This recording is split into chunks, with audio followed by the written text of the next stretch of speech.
आज का ये एपिसोड शुरू करने से पहले एक छोटी सी बात।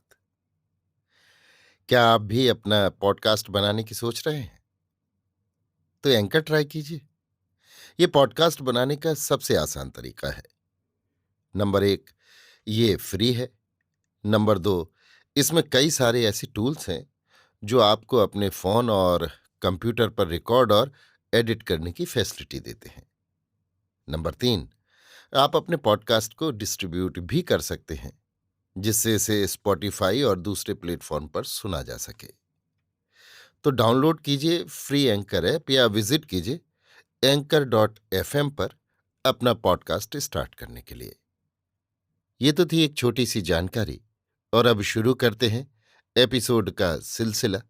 तो आज के एपिसोड में लीजिए सुनिए आचार्य चतुर्सेन शास्त्री के लिखे उपन्यास सोमनाथ के 21वें भाग कठिन अभियान को मेरी यानी समीर गोस्वामी की आवाज में। ईद का दरबार करके अमीर ने दूसरे दिन भोर में ही प्रस्थान किया। प्रस्थान के समय उसने सेना के समक्ष एक छोटा सा सारगर्भित भाषण दिया। ये अभियान अमीर के लिए अब तक के सब अभियानों से अधिक कठिन था। भारत की भूमि पर पैर रखने से प्रथम उसे 175 गांवों की विकट मरुभूमि पार करनी थी। इस मरुभूमि में रेत और काली चिकनी मिट्टी को छोड़ दूसरी वस्तु न थी। न घास फूस, न जल, न वृक्ष, न छाया। प्रतिदिन वादे समूम के झोंके आते और दिन की रात हो जाती। पर अमीर को इस मरुस्थली का अनुभव था। यद्यपि उसको पार करना एक महासमर विजय करने के समान था, परंतु अमीर ने अपने पूर्व अनुभव के आधार पर सब आवश्यक साधनों की व्यवस्था कर ली थी। उसने मार्ग में स्थान स्थान पर सहायता केंद्र स्थापित कर लिए थे। इस तरह एक साहसिक और व्यवस्थित योद्धा की भांति वो अभियान पर आगे बढ़ा था। महमूद अपनी संपूर्ण सेना का सेनापति था, पर पहाड़ी लुटेरों की टुकड़ियों पर उसने पहाड़ी सरदारों को ही अधिकार दे रखा था। गजनी की राजसत्ता अहमद ममेदी को सौंप और पाटवी पुत्र को साथ ले दल बल सहित वो खूब सतर्कता और सावधानी से अग्रसर हुआ था। कूच का वो दृश्य भी अद्भुत था।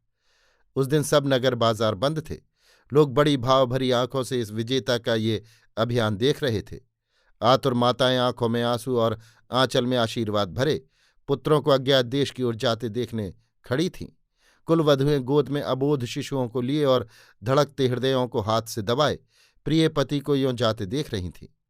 मस्जिदों में मुल्ला उच्च स्वर से दुआ पढ़ रहे थे। कटक का विस्तार बहुत था। 55,000 मर मिटने वाले तुर्क सवार नंगी तलवारें चमचमाते पिघले हुए लोहे की नदी की भांति बढ़े चले जा रहे थे। 10,000 मर मिटने वाले ममलुक योद्धा कीमती अरबी घोड़ों पर सवार एक जीवित दुर्ग बनकर चल रहे थे। इसके बाद बुखारे के 20,000 ऊंटों पर 40,000 सधे हुए तीरंदाज थे।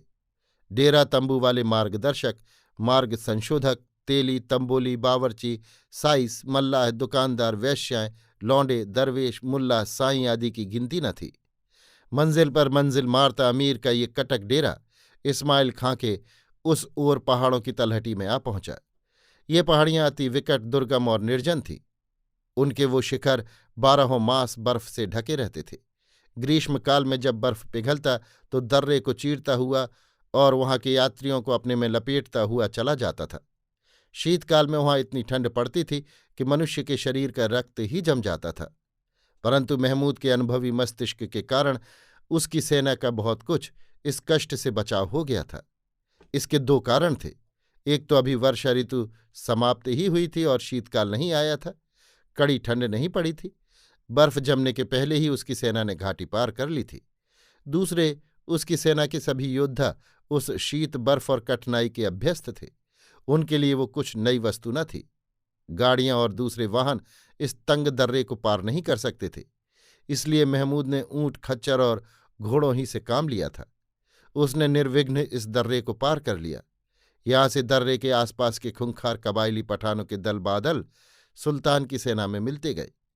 जैसे नदी में बहाव आता है, उसी भांति अमीर का कटक दिन दिन वृद्धि पाता हुआ अटक के कूल पर आ टिका।